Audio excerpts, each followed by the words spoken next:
Question number 7 7 number का प्रश्न। The following are summary of the balance sheet ended for 2017 and 18 ऑफ Gautam company particular 2017 2018। Equity and liabilities दिया उसने, share holder fund है, उसके अंतर्गत शेयर कैपिटल है 4 lakh 2 lakh, reserve and surplus पी&एल बैलेंस है 1 लाख एंड 2 लाख। उसके बाद में दिया उसने करंट लाइबिलिटीज, उसमें ट्रेड पेबल है और उसके अंतर्गत दिया है आपको क्रेडिटर्स 40,000 30,000, बिल्स पेबल 5,000 4,000, लाइबिलिटीज की टोटल है 5,45,000 और 4,34,000।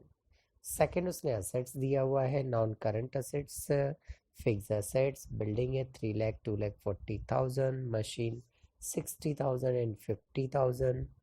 करंट असेट्स में दिया उसने स्टॉक 55,000 76,000, डेटर है आपका 30,000 एंड 28,000, कैश है आपका 1 लाख एंड 40,000।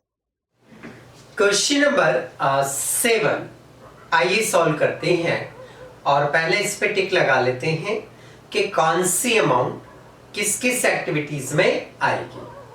क्वेश्चन नंबर 7 में उसने आपको एक बैलेंस शीट बनाकर दी हुई है और लिखा हुआ है the following are summary of the balance sheet ended for 2017 and 2018 for the Gautam company. अब इस बैलेंस शीट में से हम टिक लगाते हैं, 17 का अमाउंट और 18 का है, ध्यान रखिएगा। सबसे पहले हम जो अमाउंट देख पा रहे हैं, अमाउंट को देखकर टिक लगाएं। ऐसे बहुत सारे नाम है उसमें, जैसे 4 लाख के सामने अमाउंट क्या है, शेयर कैपिटल, तो इस पे टिक लगाएं। शेयर होल्डर फंड पे कोई टिक ना लगाएं आप, इक्विटी एंड लायबिलिटी पे कोई टिक ना लगाएं, जिसका अमाउंट है उसके सामने टिक लगाएं आप। तो शेयर कैपिटल आपका फाइनेंसिंग एक्टिविटीज में आता है, एफ लिख लीजिए। उसके बाद में reserve and surplus, reserve and surplus operating activity में आता है, इससे हम प्रॉफिट निकालते हैं। रिजर्व एंड सरप्लस होता है, सरप्लस मतलब क्या होता है, बचत, लाभ, प्रॉफिट, तो इसका जो डिफरेंस आता है वो डिफरेंस हमारा प्रॉफिट कहलाता है। तो ये प्रॉफिट में आएगा सबसे ऊपर, प्रॉफिट में आएगा सबसे ऊपर, तो ऑपरेटिंग निशान लगा लीजिए। अब देखिए करंट लायबिलिटीज के सामने कोई अमाउंट नहीं है, निशान नहीं लगाएंगे। ट्रेड पेबल के सामने कोई अमाउंट नहीं है तो निशान नहीं लगाएंगे। क्रेडिटर्स, इसके सामने अमाउंट है तो इस पे टिक लगाएंगे। क्रेडिटर्स हमारी जो होता है वो करंट लायबिलिटीज में आता है और करंट लायबिलिटीज है तो ऑपरेटिंग में आएगा। बिल्स पेबल भी ऑपरेटिंग में आएगा। इसके बाद में असेट्स दिया है बट कोई अमाउंट नहीं है तो टिक नहीं लगाएंगे। नॉन करंट असेट्स कोई अमाउंट नहीं है तो टिक नहीं लगाएंगे। फिक्स असेट्स कोई अमाउंट नहीं है तो टिक नहीं लगाएंगे। बिल्डिंग, अब टिक लगाएंगे। बिल्डिंग की वैल्यू देखकर टिक लगाया जाता है। यदि बिल्डिंग की वैल्यू कम हो रही है, यदि बिल्डिंग की वैल्यू 2018 में कम हो रही है, यदि बिल्डिंग की वैल्यू 2018 में कम हो रही है तो ये डेप्रिसिएशन कहलाएगा। और डेप्रिसिएशन ऑपरेटिंग एक्टिविटी में आता है, इसलिए हम टिक क्या लगाएंगे, ऑपरेटिंग। बट यदि बिल्डिंग की वैल्यू बढ़ रही है, बिल्डिंग की वैल्यू बढ़ रही है, बिल्डिंग मतलब फिक्स एसेट्स की बात कर रहे हैं अपन, तो वैल्यू का बढ़ना परचेस कहलाएगा। और बिल्डिंग जब परचेस करते हैं, बिल्डिंग जब हम परचेस करते हैं तो फिर वो इन्वेस्टिंग एक्टिविटी में आता है, तो फिर हम उसको इन्वेस्टिंग एक्टिविटी टिक लगाएंगे। अभी देखिए बिल्डिंग की वैल्यू कम हो रही है, मतलब डेप्रिसिएशन है, डेप्रिसिएशन है तो फिर ऑपरेटिंग, तो बिल्डिंग में ऑपरेटिंग टिक लगाइएगा। मशीन की पहले वैल्यू देखो, फिर टिक लगाएंगे हम। 60,000 50,000 कम हो रही है, कम हो रही है तो डेप्रिसिएशन कहलाएगा, ऑपरेटिंग में आएगा। करंट असेट्स के सामने कोई अमाउंट नहीं है, टिक मत लगाइए। स्टॉक के सामने अमाउंट है, टिक लगाएंगे हम। स्टॉक की वैल्यू देखिए 5576, स्टॉक करंट असेट्स है तो करंट असेट्स से तो ये ऑपरेटिंग में आएगा।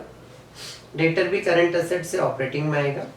कैश को ना तो ऑपरेटिंग में लिखते हैं ना इन्वेस्टिंग में लिखते हैं, और न ही फाइनेंसिंग में लिखते हैं। कैश जो होता है वो सबसे लास्ट में लिखते हैं, है ना। तो ओपनिंग बैलेंस ऐड करते हैं, क्लोजिंग बैलेंस से क्या हो जाता है, मैच हो जाता है। तो वो अभी इसमें बनाना नहीं है अपने को, तो कैश को छोड़ दीजिए आप, और तो कुछ भी दिया नहीं है। आइए देखिए, हमने टिक लगा दिए हैं और उसने लिखा है नीचे calculate the cash from operation from the above information. मतलब मुझे बस क्या करना है, ये जो ऑपरेटिंग एक्टिविटीज है बस ये कैलकुलेट करना है, पूरा कैश फ्लो स्टेटमेंट नहीं बनाना है। क्वेश्चन में इन्वेस्टिंग एक्टिविटी का कोई कॉलम नहीं बनाना हमें, क्वेश्चन में फाइनेंसिंग एक्टिविटीज के लिए कोई कैलकुलेशन नहीं करना है। तो आइए सबसे पहले वो निशान हमने कहां कहां लगाए हैं उनको देख लीजिए बस। तो वो निशान में सबसे पहले रिजर्व एंड सरप्लस। देखिए रिजर्व एंड सरप्लस का जो डिफरेंस होता है वो प्रॉफिट या लॉस में के रूप में लिखाता है। अभी देखिए पिछले साल का जो रिजर्व था वो 1 लाख था, करंट ईयर का 2 लाख है, तो इसका जो डिफरेंस आ रहा है 1 लाख रुपए वो आपका कहलाएगा प्रॉफिट। इसका जो डिफरेंस आ रहा है 1 लाख रुपए वो आपका कहलाएगा प्रॉफिट। 2 लाख था, नहीं 1 लाख था, 2 लाख हो गया, 1 लाख से बढ़ गया तो ये प्रॉफिट होगा। यदि अमाउंट अपोजिट होता कि पहले 2 लाख होता फिर 1 लाख होता, तो पहले 2 लाख था, अब 1 लाख बचा, कम हो गया तो लॉस होता है, फिर ये लॉस होता। अभी चूंकि ये क्या हो रहा है, इंक्रीज हो रहा है, रिजर्व आपका क्या हो रहा है, इंक्रीज हो रहा है। इंक्रीज हो रहा है मतलब आपने और कमाया तो ये क्या कहलाएगा, आपका प्रॉफिट। ठीक है, और देखिए ओ निशान किस में लगाया आपने, टिक किस में लगाया, क्रेडिटर्स का अमाउंट कम हो रहा है तो लेस में आएगा। ठीक है, तो लेस में लिख दें हम यहाँ पर। यहाँ क्या लिखेंगे हम, क्रेडिटर्स का वैल्यू 40,000 था, अब कितना हो गया, 30,000 हो गया। तो 30,000 हो गया मतलब कम हो गया, तो कम हो गया तो कहाँ लिखेंगे आप, लेस में। तो यहाँ नोट कर ले हम। अच्छा, कम हो रहा है तो फिर इसको नाम क्या देंगे बेटा, डिक्रीज, राइट। यहाँ लिख देंगे हम decrease in creditors. Decrease in creditors का जो वैल्यू है वो वैल्यू हम देख पा रहे हैं 10,000 रुपए आएगा, तो ये लिख दिया हमने 10,000। नेक्स्ट आगे चले हम, अगला बिल्स पेबल 5,000 था, 4,000 हो गया, तो बिल्स पेबल आपका क्या हो गया, कम हो गया। ठीक है, बिल्स पेबल कम हो रहा है तो ये भी माइनस में जाएगा, डिक्रीज इन बिल्स पेबल। ठीक है, ये भी माइनस में लिखना है। डिफरेंस कितना है, डिफरेंस इसका 1,000 ही रुपए आ रहा है, तो ये 1,000 लिख दिया आपने जी। नेक्स्ट आगे चलें, और क्या है भाई, लाइबिलिटीज कंप्लीट हो गए, असेट्स में आ जाइए। बिल्डिंग 3 लाख की थी पिछले साल, इस साल 2,40,000 की है, तो 60,000 से क्या हो रही है, कम। तो बिल्डिंग 60,000 से कम हो रही है तो 60,000 क्या कहलाएगा, आपका डेप्रीशिएशन। हमने लिखा डेप्रीशिएशन ऑन बिल्डिंग। पिछले साल 3 लाख थी, इस साल 2 लाख बची, तो 60,000 से कम हो गई मतलब घिस गई तो वो क्या कहलाएगा, आपका डेप्रीशिएशन। बिल्डिंग के बाद में मशीन में भी सेम सिचुएशन है। पिछले साल मशीन 60,000 की थी, अब 50 की बची, मतलब 10,000 रुपए से मशीन क्या हो गई आपकी, कम हो गई, तो ये क्या कहलाएगा, आपका डेप्रीशिएशन। और पढ़िए स्टॉक 55 का था, 76 बढ़ गया। ये स्टॉक 55 का था, अब कितने का हो गया, 76 इन द सेंस 76 का। ठीक है, तो स्टॉक की वैल्यू जो है वो क्या हो गई है बेटा, बढ़ गई है। स्टॉक की वैल्यू यदि बढ़ गई है तो ऐसी कंडीशन में याद करो, करंट असेट्स में इंक्रीज होता है, करंट असेट्स में इंक्रीज होता है तो काय में जाता है, लेस में जाता है ना, तो लेस में आएगा। ठीक है, स्टॉक की वैल्यू बढ़ रही है, लेस में आएगा, तो यहां लिखेंगे इंक्रीज इन स्टॉक। इसका डिफरेंस निकाल लीजिए, 55,000 76,000। ठीक है, 55,000 है, देन 76,000 है, लेस कर लीजिए इसको, कितना आ रहा है चेक कर लेते हैं। 55 76 मतलब 21,000 का डिफरेंस आ रहा है, तो ये 21,000 रुपीज आ रहा है। आगे चलिए आप, डेटर 30 का 28 कम हो रहा है, कम हो रहा है तो ऐड में आएगा, तो क्या लिखेंगे हम, decrease, decrease in stock. Decrease in stock जो है वो पहले कितना था, 30 था, अब कितना हो गया 28, तो 2000 से क्या हो रहा है, कम, कम हो रहा है तो कहाँ आएगा आपका, ऐड में आएगा। ठीक है, ये ऐड में लिख लिया हमने। और कुछ है, बोले सर अब कुछ भी नहीं है। ओके,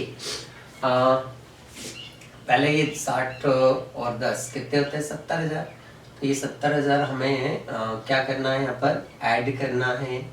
ऐड करिए तो 1,70,000 आ जाएगा, 1,70,000 आएगा, ये क्या हो जाएगा, profit before working capital changes, ये 70 हुआ, इसमें ये 2,000 रुपये ही ऐड करने हैं आपको, तो 2,000 रुपये ऐड कर दीजिए, तो कितना आ गया आपका 172। ठीक है, ये तीनों वैल्यू आपको क्या करनी है, लेस। ठीक है, 10 और 11 11 और 21 32, ये 32,000 रुपये आप लेस करेंगे। लेस वाले आइटम्स में माइनस नहीं लगाते हैं, ब्रैकेट लगाते हैं, तो ब्रैकेट लगाकर लेस कर दीजिए। 1,40,000 बचेगा, 1,40,000 प्लस में बच रहा है, डायरेक्ट लिख देंगे हम, और यहाँ पर आपकी कैलकुलेशन कंप्लीट हो जाएगी। क्या नाम देंगे इसे, net cash flow from operating activity, operating activity. ठीक है, तो ये क्वेश्चन आपका यहाँ पर क्या हो जाता है, कंप्लीट। एक बार और समझ लेते हैं अपन, आइए। देखिए सबसे पहले हमने टिक लगाना है, जो कि लगा लिए। अब टिक जब लगाए तो सबसे पहले मुझे मिला रिजर्व एंड सरप्लस। पिछली बार 1 लाख था, इस बार 2 लाख हो गया, बढ़ गया, बढ़ गया, बढ़ गया, तो प्रॉफिट क्या लाएगा आपका, तो हम इसे प्रॉफिट के नाम से लिखेंगे। ये लिख दिया हमने 1 लाख, ये कंप्लीट। फिर मैं लायबिलिटीज में देखूं तो क्रेडिटर 40 का 30 बचा, 40 का 30 बचा, क्रेडिटर कम हो रहा है, लायबिलिटीज कम होती है तो माइनस में आती है, हमने यहाँ लिख दिया डिक्रीज इन क्रेडिटर्स। डिफरेंस कितना है, 10,000। आप चाहो तो यहाँ शो भी कर सकते हो कि क्रेडिटर जो थे वो 40,000 थे, बाद में ये 30,000 हो गए, तो 10,000 रुपए से क्या हो गए, कम हो गए, लिख दिए हमने। ठीक है, बिल्स पेबल सिमिलर 5 के 4 हो गए, कम हुए, कम हुए तो लेस में आएगा, तो ये लेस में आएगा। और आगे देखिए, असेट्स में जाए हम तो बिल्डिंग 3 लाख 2,40,000 कम हो रही है, कम हो रही है, कम होगी फिक्स असेट्स तो डेप्रिसिएशन क्या लाएगा, और डेप्रिसिएशन जो होता है वो फॉर्मेट के अकॉर्डिंग क्या होता है, ऐड। तो फिर हमने ऐड में लिख दिया डेप्रिसिएशन ऑन बिल्डिंग, कितना आ रहा है 60,000। इसी तरह से मशीन में भी 60,000 का 50,000 हो रहा है, 10,000 से कम हो रहा है, तो ये भी डेप्रिसिएशन है। टोटल किया 70,000, 70 को जोड़ा तो 1,70,000। ठीक है, उसके बाद में हम देख रहे हैं स्टॉक 55 का 76 बढ़ रहा है, बढ़ रहा है तो लेस में आएगा, तो हमने लिख दिया इंक्रीज इन स्टॉक 21,000, 55 का 76, 21 डिफरेंस आया। ठीक है, नेक्स्ट क्या दिया उसने, डेटर, डेटर 30 का 28 कम हो रहा है, कम हो रहा है तो ऐड में आएगा, तो डिक्रीज इन स्टॉक ये ऐड में आ गया। ठीक है, और देखिए और कुछ है क्या, नहीं, कैश नहीं लिखते हैं हम यहाँ पर, ऑपरेटिंग एक्टिविटीज में नहीं लिखते हैं, कैश को ऑपरेटिंग एक्टिविटीज में नहीं लिखा जाता है। कंप्लीट, हमने क्या करा, इस 2,000 को इसमें प्लस किया, 1,72,000 आ रहा है। लेस में, लेस में ये 3 हेडिंग है, तीनों को प्लस किया, ब्रैकेट इसलिए लगाया क्योंकि माइनस करना है। 1,72 में से 32 को लेस किया तो 1,40,000। इसको लिखेंगे net cash flow from operating activities. तो इस तरह से ये क्वेश्चन यहाँ पर क्या हो जाता है, कंप्लीट हो जाता है।